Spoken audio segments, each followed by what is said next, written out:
Mile ടോക്സിലേക്ക് സ്വാഗതം. സ്വാഗതം.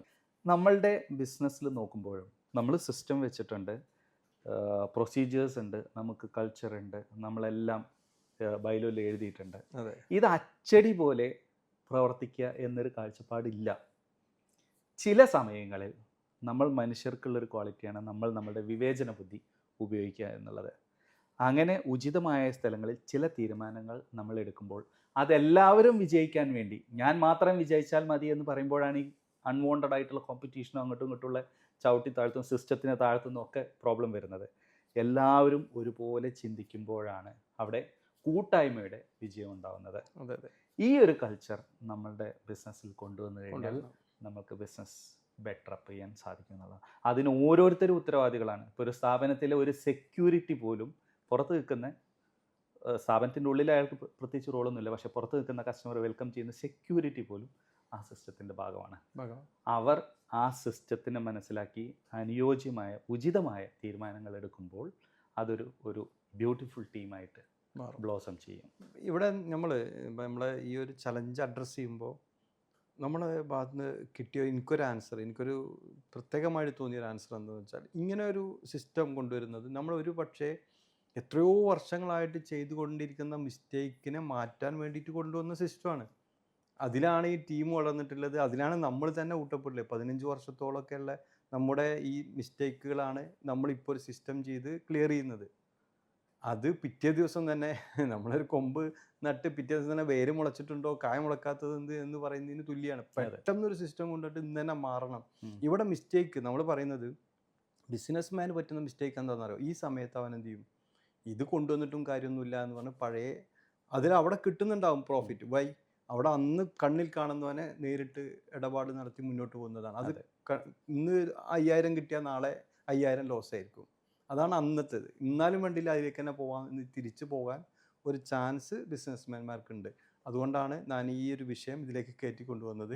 ഒരിക്കലും കൃത്യമായി നമ്മളും പോകുന്നത്, ഞാൻ ഈ കൊണ്ടുവന്ന കാര്യങ്ങളും ഈ ശരിയാണ് എന്ന് എത്ര ബോധ്യമുണ്ടോ ആ സമയത്ത് ഒരിക്കലും പിന്നോട്ട് പോകരുത്. ഇത് ചെയ്തുകൊണ്ടിരിക്കുന്ന സിസ്റ്റമാറ്റിക് ആക്കുന്നു, നമ്മളെ ടീമിനെ കൃത്യമായി മോണിറ്റർ ചെയ്യുന്നു, ടീമിന് കൃത്യമായി അഡ്വൈസുകൾ നൽകുന്നു, എങ്ങനെയാണ് ഇത് ചെയ്യേണ്ടതെന്നുള്ള അത് കൃത്യമാണ് എങ്കിൽ ഒരു പക്ഷേ ഇന്ന് റിസൾട്ട് ഇല്ലെങ്കിലും നാളെ അതിന് കൃത്യമായ റിസൾട്ട് കിട്ടും. അവിടെ ബോധ്യമില്ലാത്ത സമയത്താണെങ്കിൽ പിന്നോട്ട് പോവാം.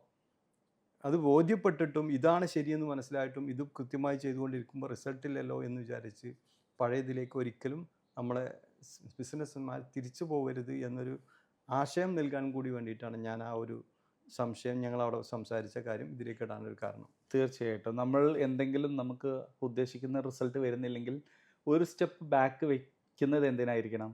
ഞാൻ വെച്ച സ്റ്റെപ്സ് കറക്റ്റാണോ എന്ന് റിവ്യൂ ചെയ്യാനായിരിക്കണം. എന്നിട്ട് അതിനും നല്ല രീതിയിൽ, അല്ലെങ്കിൽ അതിൽ എന്തെങ്കിലും ഗ്യാപ്സ് ഉണ്ടെങ്കിൽ അത് ഫില്ല് ചെയ്തുകൊണ്ട് മുന്നോട്ട് പോകാൻ.